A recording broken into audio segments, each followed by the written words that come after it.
When I first tried Magic the Gathering, I realized something pretty quickly, and I immediately called my financial advisor to tell him that I'm going all in on lands. Dude, where's my lands? That was a big mistake. I should have went with Pokemon. If you have played Magic the Gathering, you're very familiar with the concept of lands. Lands is the mana system that Magic uses in order for you to play your creatures or spells. And this is foundational to card games in general. Most card games after Magic took inspiration from the land system because it was pretty great. Now, that being said, I absolutely hate lands with all my heart, and I can already hear the comments and disliking the video, but before you start, let me explain why. But to do that, I first have to go through how lands work. Lands are cards that you tap for mana, and you can only play one of them per turn, normally at least. Obviously, there's cards that allow you to play more, but in general, you play one per turn. And this is a very nice self-balancing act because that means that powerful effects come out later in the game rather than just completely dominating in the early game. We'll talk about that later with another card game. Lands also have colors associated with them. Depending on the cards that you're playing in your deck, you need to make sure you have a mana base of each color in order to play your cards, which means, and most importantly, lands are physical cards that are in your deck. You have to decide how many lands you're willing to put in your deck to have a high enough chance to draw them consistently without only drawing lands. And that is exactly why I hate them. Over the hundreds of Magic games that I have played, there are times where you will only draw lands, and this is referred to as being mana flooded or just getting fucked. And you will also have games where you don't draw any lands. Where's the land?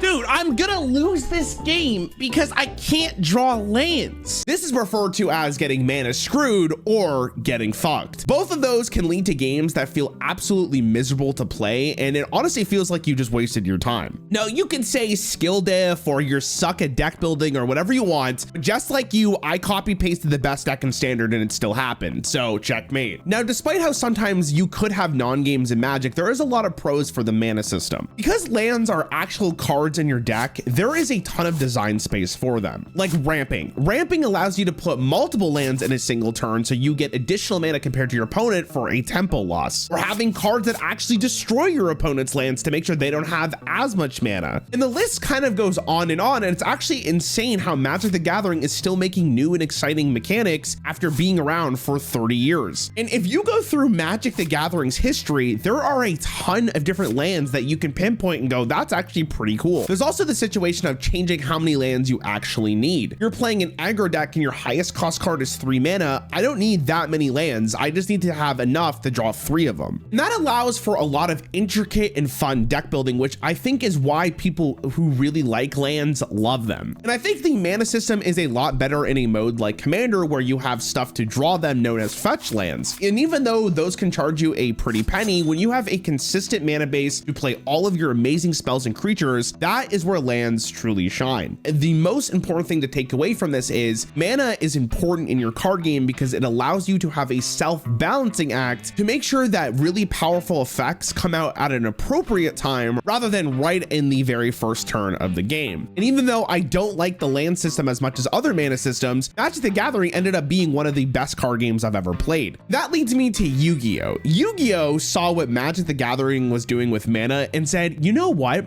if we don't have any? Surely that's not going to cause any problems whatsoever. This game is an absolute clusterfuck. You never saw this coming! I summoned Pot of Greed to draw 3 additional cards from my deck! And I don't even know how to describe it to you. I feel like Yu-Gi-Oh! Is one of those things where you really have to experience it personally to really understand how insane this card game is. It's like watching a movie with someone who knows the ending and I'm just watching it for the first time. I don't know what's going on. But this is the problem without having a mana base whatsoever. As the game gets power crept and cards become stronger and stronger and stronger, your first turn goes from this to this. My grandpa's deck has no pathetic cards, Kaiba, but it does contain the unstoppable Exodia. I've assembled all 5 special cards, all 5 pieces of the puzzle.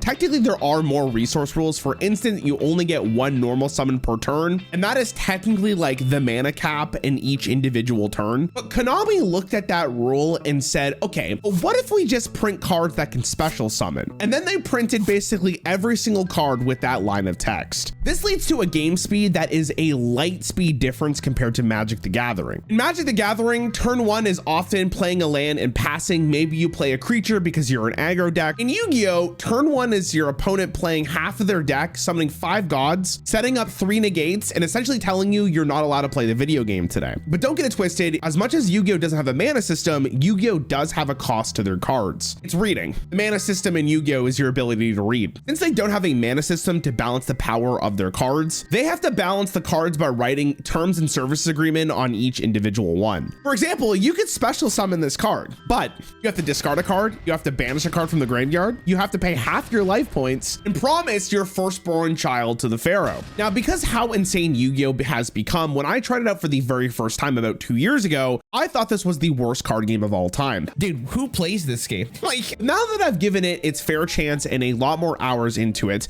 I have to say there's this weird charm about it. Because you don't have to worry about getting mana screwed or mana flooded, you generally get to play your deck exactly how it's built to be played, which I think is extremely interesting. But that is assuming your opponent lets you resolve a single thing or they don't have Maxi in their hand. And that power fantasy of I'm gonna do the most batshit insane thing to you and you have to be able to respond to it is kind of just enjoyable if you're the one doing it. It's very chaotic, it's unfair for a lot of people, but at least I didn't draw 6 lands in a row and get fucked. I got fucked by my opponent instead. The most important thing about Yu-Gi-Oh is that it showcases that a mana system is extremely important as cards get stronger and stronger because it does put a restraint on how powerful things can be at a certain state in the game. Now, something interesting about Yu-Gi-Oh specifically is that it has to put the cost on the card itself rather on the mana cost. Cards will have a once per turn effect or a drawback for something that can be considered very powerful because Yu-Gi-Oh needs to find a way to somehow limit what you can do in your turn. This obviously doesn't work as intended for the most part, but it's interesting how the design of Yu-Gi-Oh is so specific to itself that doesn't translate to most other card games. So in Magic, you have the chance of just not playing the game whatsoever because of your mana system, or with Yu-Gi-Oh where you could play the entire game in 45 seconds, there has to be some kind of middle ground, and there technically is with Hearthstone. Hearthstone decided to take the Magic the Gathering mana system, but rather than putting cards into your deck, you get it incrementally every single turn. And this solves the biggest problem I have with Magic the Gathering is that you don't get mana screwed whatsoever. The only problem is just having playable cards. And that's because Hearthstone designed its mana system to be the ultimate equalizer. It basically tells each player what you're allowed to do each turn, because if I only have 4 mana, I can only spend 4 mana that turn. That sounds really good in theory, but there is a couple issues with Hearthstone's mana system. Probably the most obvious issue with Hearthstone's mana system is just kind of how boring it is. Because it's an equalizer for both you and your opponent, there's only so much ways that you can manipulate mana without either A, being absolutely broken or without being too ridiculous. A lot of the cards that manipulate mana in Hearthstone are just gain an empty mana crystal or gain 2 empty mana crystals,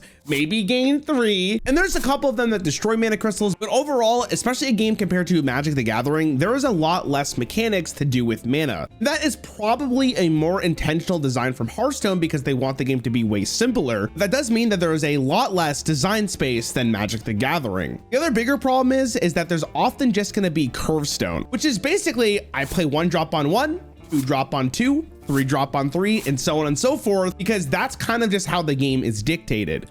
Seems pretty straightforward. I'm gonna keep playing the most expensive card in my hand every fucking turn. And because Hearthstone is extremely tempo oriented, often just playing all your mana is the best thing you can do every single turn, which is the case in every card game, but I think it's a little bit more apparent in Hearthstone. Now, someone who's played Hearthstone all the way since closed beta, I really enjoy this mana system. I think it's really nice to never worry about, am I gonna get my mana so I can play my cards? I just like the fact that every card I'm drawing is actually something impacting the board and not just, here, gain a mana crystal. I will also say one of the biggest benefits to Hearthstone's mana system is the fact that it's really easy to nerf cards. Because mana is just given to you, by nerfing a 3 mana card to a 4 mana card, it's a very simple and elegant thing to do, often to lower the power level of something. It's Also nice because it's digital and they can just do that on the fly, but I do think that this mana system is very simple and very clean. That being said, throughout Hearthstone's entire lifespan, it's always had a really big issue with mana cheating. Mana cheating is always the best thing you can be doing in any standard metagame. And a card like Preparation, for example, which allows you to play a spell much earlier, is an extremely great card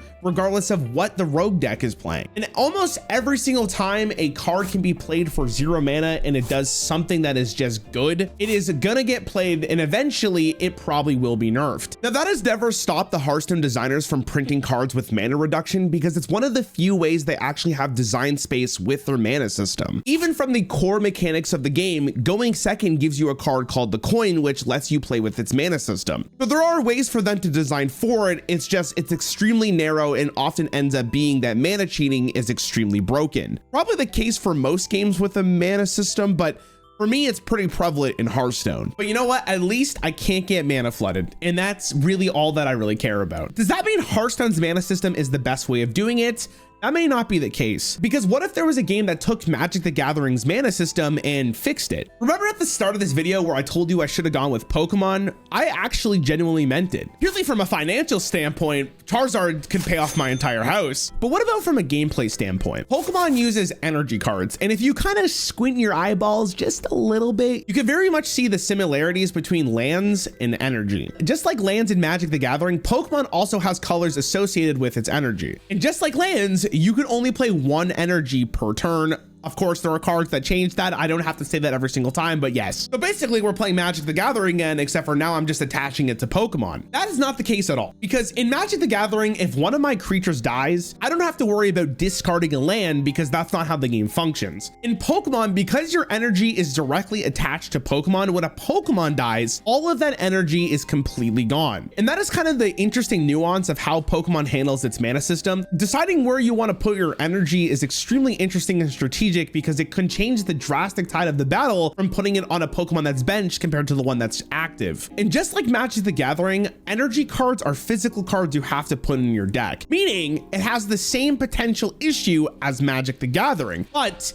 it's slightly different. Pokemon should have the same mana issues that Magic the Gathering has, but the main difference is you could draw a ass load of cards in Pokemon. In Magic the Gathering, a card that draws 2 is often considered pretty decent. In Yu-Gi-Oh, draw 2 is banned because Pot of Greed is broken. But in Pokemon, there are cards that literally just say discard your whole hand and draw 7. There are cards that say shuffle your hand and draw 6. But the downside of Pokemon is that when you do brick, you brick really freaking hard. Because unlike Magic, at least when you have lands, you can use them every single turn. In Pokemon, if you don't get your energy to the Pokemon that need it, you're just passing your turn and just inevitably dying to your opponent doing something. It's a system that rewards planning and aggressively going through your deck, but it can punish you heavily by overcommitting into a single Pokemon. I guess that's one of the real reasons to get into the Pokemon TCG, because there's a ton of risk and reward. And if you're really good at planning, it makes the mana system feel really rewarding. I will also say that Pokemon has mitigated the bricking problem quite heavily. There are a ton of ways to tutor specific energy from your deck. If a Pokemon does end up dying, there are ways for you to get the energy back or just revive that Pokemon. So bricking is not your biggest concern when it comes to this card game. The bigger concern is when a Pokemon is able to attach more than 1 energy per turn, because often that strategy ends up being the best thing you can do. If I'm attaching 2 energy while you're attaching 1, I get to attack faster and my strategy is going to be infinitely better than yours. So maybe Pokemon has it all figured out with its mana system and a ton of card draw. But what if we took Hearthstone's mana system and made it a little bit more nuanced, which is with Legends of Runeterra. Legends of Runeterra is not doing great currently. I think they just stopped making actual cards for its PvP mode, but the mana system itself is extremely interesting. On the surface, it's exactly like Hearthstone. You get 1 mana per turn all the way up to 10 mana. But Riot decided to add something called spell mana. In every other game that we've talked about, if you don't use your mana, that mana is gone. You don't get that mana back. You just kind of wasted your turn. In Runeterra, if you don't have any way to spend your mana, you can get up to 3 spell mana. And that allows the simplicity of Hearthstone while adding a ton of nuance in strategic decisions. Because if you're a late game deck going against aggro and you don't have any early game minions, you can bank that spell mana to play a more powerful spell early, which means the pass turn button is now a mechanic that you can utilize to win a game. This mana system does suffer the same problems as Hearthstone. It's very linear. Often mana reduction on the cards themselves is just the best strategy. But I do think that taking Hearthstone's very simplistic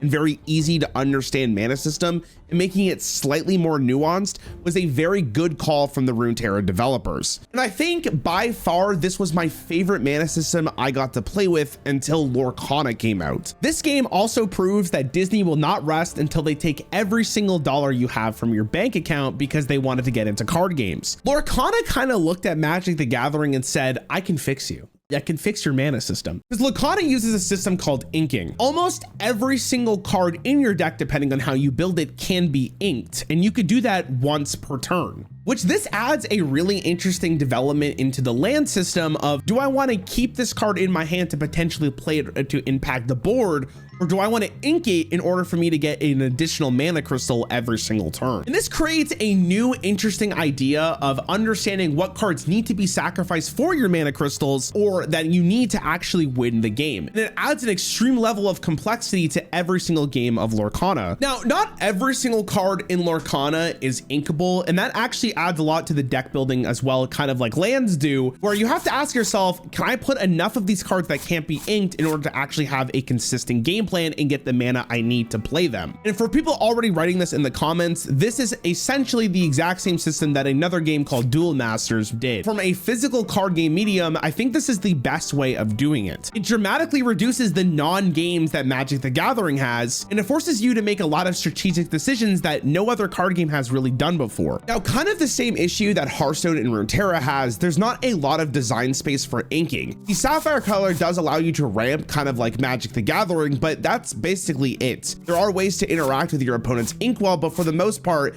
it's very similar to the same problems that Hearthstone has. It's actually really interesting how by doing this video, I've come to kind of appreciate Magic's mana system a little bit more. I may not fully like the fact that I can get mana flooded or mana screwed, but I do think its mana system is by far the most creative, and it allows for the most design space out of any other card game we've talked about thus far. It's kind of funny that all these card games try to solve the mana flooding issue that Magic can potentially deal with, but by doing so, they're limiting the design space that they have in their own card game. I also want to mention one card game that isn't necessarily a CCG or a TCG, and that is Inscription. If you've never played this wonderful game, it has a really cool resource system where there are 2 decks rather than 1. One is actually cards that you want to play for the board, and the other one is your mana. And I think that allows you to make a really interesting decision of, what do I need more, a card for my deck, or would I rather have the guaranteed mana? I think that one is actually really interesting. I'd like to see that in an actual card game. Out of all of these card games, which one do I think has the best mana system? I think Lorcana does. I think it's the nice balance between a ton of complexity and being a very good equalizer for both you and your opponent. But let me know what you think about this video down below, what mana systems you enjoy. I'll see you guys in the next one. Also, if you like this video, make sure you like and subscribe. It helps out a ton.